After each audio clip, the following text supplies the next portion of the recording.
Et le problème, c'est que quand on fait cette démarche-là, d'argumenter, de discuter, on ne sait pas où on va. Parce que tant que vous êtes quand vous suivez le troupeau, vous suivez votre propre chemin, vous avez une idée là où vous allez. Quand on fait de la philosophie, qu'on discute avec des gens qui ne sont pas d'accord avec vous, on ne sait plus où on va. Ça, c'est cool. Enfin, mais ça dépend du goût de chacun. Mon père, par exemple, il a vécu un divorce récemment. Mon père. Et ben, il est devenu super chrétien. Et aujourd'hui, il baptise son fils, il voulait absolument que je le fasse. Mais je vais vous dire un truc, il va faire les 3 trucs de chrétien là. Il y a le baptême et puis après il y avait quelque chose. Il va les faire, il sait exactement où il va. Parce que pour lui, c'est important, c'est comme ça qu'il va être dans son rapport à Jésus. C'est il a besoin d'avoir des choses officielles. Parce que ça lui fait du bien, pour lui, c'est Dieu qui lui donne. Et je vais vous dire un truc. Il rentre dans un moule, en quelque sorte. Mais il est heureux de le faire, alors que toute sa vie, il a été emmerdé par des chrétiens. Il y a des périodes comme ça où on a besoin d'un moule. Et il est heureux. Mais il est heureux. Et pour lui, c'est pas un moule. Il a vraiment l'impression de faire un truc avec Jésus. C'est pas un moule pour être heureux d'avoir raison. Eh ben lui, il a raison parce que ça lui procure un bonheur stable. Pas pour ça qu'il a raison. Si.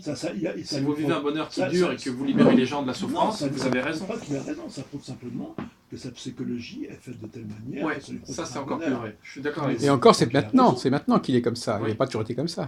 Depuis un an. Oui. Complètement changé. C'est ça qui m'intéresse, moi, c'est qu'il y a des moments comme ça où ça bascule. Il y a des moments où la personne préfère se conformer à un modèle et renoncer à une espèce de problématique personnelle. Avant, c'était un astrologue. Il a complètement laissé l'astrologie, mon père, alors qu'il était astrologue à la base. Ah bon? Oui. Et maintenant, il s'appelle comment comme astrologue? Il s'appelle Francis Garay. Garay, d'accord. Mais il n'a pas beaucoup travaillé là-dedans, mais il en a fait toute sa vie pour lui. Donc c'est intéressant quand ça passe d'une génération à une autre. Ah oui. Et aujourd'hui, il a besoin vraiment d'unité, comme j'ai vécu à un moment donné, la même chose que moi il y a quelques années. Et il a besoin il a vécu une expérience agréable avec le Christ. Et peu importe, je veux dire, il vit des expériences qui lui font du bien. Mais c'est-à-dire qu'effectivement, il faut. Moi, je comprends très bien sa démarche. C'est votre choix. Enfin, on s'en fout. Non, mais il y a des. Moi, je vais vous dire un truc, je trouve génial que vous ayez des choses différentes. Vous savez pourquoi? Parce que si un jour j'ai envie d'apprendre sur un sujet, je vais pouvoir apprendre, puisque je ne saurais pas. Alors que si on est d'accord tout ça, je vais m'ennuyer à un moment donné avec vous. Oui. C'est pour ça que vous êtes génial. Vous avez une distinction merveilleuse. Comme toutes les choses, si on a le bon regard. Et par contre, à un moment donné, c'est sûr, c'est côté saturnin, il faut que tout le monde soit ensemble. De toute façon, la seule façon de convaincre, la seule façon de faire passer son message, en dehors du fait qu'on va l'émettre, c'est de connaître celui des autres et de se situer par rapport à celui des autres. Oui. La force de quelqu'un qui est capable de convaincre, c'est qu'il est à l'écoute des discours des autres et il est capable de montrer soit ce qui converge, soit ce qui ne converge pas, soit les faiblesses, etc. Mais je veux dire qu'on ne peut pas... C'est vrai que c'est bien d'être à l'écoute de soi-même, mais à un moment donné, il faut être parfaitement au courant de ce que disent les autres pour pouvoir éventuellement les faire réfléchir. Par exemple, là, quand vous me parlez, mais vous ne me parlez pas par rapport à moi. C'est ça votre problème, si vous voulez, c'est que vous ne parlez pas, vous ne vous situez pas par rapport à l'autre. Vous émettez quelque chose, vous seriez beaucoup plus convaincant si vous faisiez parler l'autre et qu'à ce moment-là, vous lui disiez « Attends, pourquoi tu dis ça ?» etc. Et à ce moment-là, vous l'amèneriez à vos propres positions. Après, le but, c'est pas forcément d'être d'accord, c'est bien aussi que moi, j'ai appris à trouver le bonheur dans ne pas être d'accord, c'est génial. Parce que le jour où on l'est déjà, c'est merveilleux. C'est comme si vous avez fait rencontrer plein de personnes et puis un jour vous trouvez la bonne. Même quand vous engueulez, vous vous éclatez. Mais après, il faut savoir ce qu'on veut. On est tous différents. Moi, par contre, je vais vous dire un truc. Si je vis l'expérience de l'unité et que là, je dis qu'en fait, je suis en train de me rappeler que je suis vous, Mais en fait, que vous me disiez un truc, moi, je dis ok. Bah oui, puisque c'est moi qui parle. Là, si je me mets dans l'état que c'est moi ou que moi, je suis vous à un moment donné, que là, je suis en train de vous parler et que je suis vous. Non, parce que vous allez accepter, vous allez accumuler vous allez dire OK à des choses complètement différentes. Exactement. Ça va vous avancer à quoi? De moi, ça fait la paix. Parce que c'est le. C'est Alors le côté justement, génial. donc c'est intéressant parce qu'en fin de compte, La paix. ça montre bien que... Donc ça veut dire que vous vous moquez complètement de ce que les gens disent en fait. Bah, à un moment donné, c'est pas ça. Non mais c'est ça. On voit qu'en fin de compte, l'itinéraire de votre père et le vôtre, ils sont pas actuellement, ils sont pas si différents l'un de l'autre. Ah non, Vous tout dites à la même fait. chose, Oui, mais vous le dites de manière différente. C'est-à-dire que lui, il dit, bon, moi, j'accepte le christianisme, le baptême, etc. oui, Et vous, bon, donc j'accepte un certain formalisme. oui, tout à fait. Et vous, vous dites, au fond, j'accepte le fait que chacun dise certaines choses, exprime son opinion, Tout à fait, à ça fond. me suffit.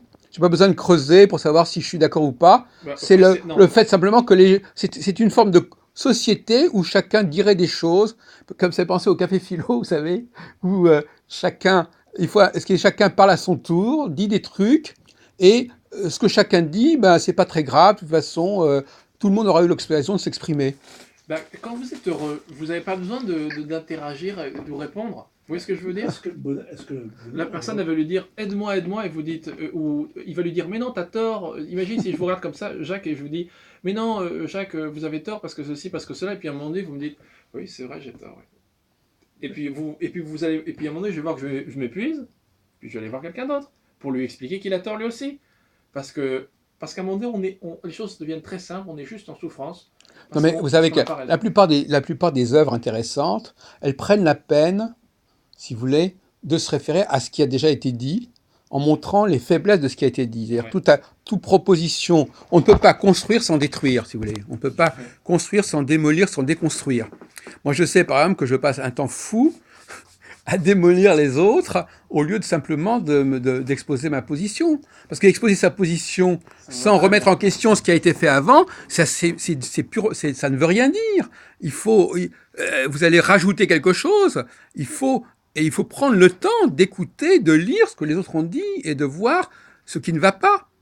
La vraie communication. C'est pour ça que moi, je suis. Alors, paradoxalement, moi, ça m'amuse plus d'entendre ce que les gens disent que de dire ce que j'ai à dire.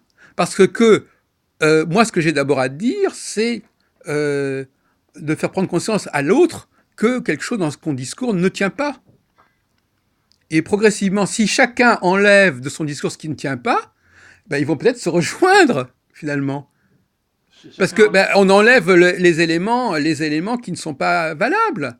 Si on enlève de chacun ce qui n'est pas valable, eh bien, ils vont se rencontrer, ils vont se retrouver. Ce qui n'est pas valable, c'est ce qui nous sépare. Ah oui, Les erreurs que nous avons commises et les déviances que nous avons commises.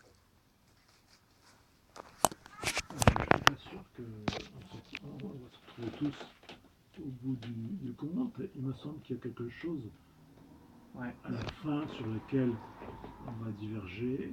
ouais. C'est la question, est-ce que le bonheur c'est un problème? Est-ce que c'est vraiment le but?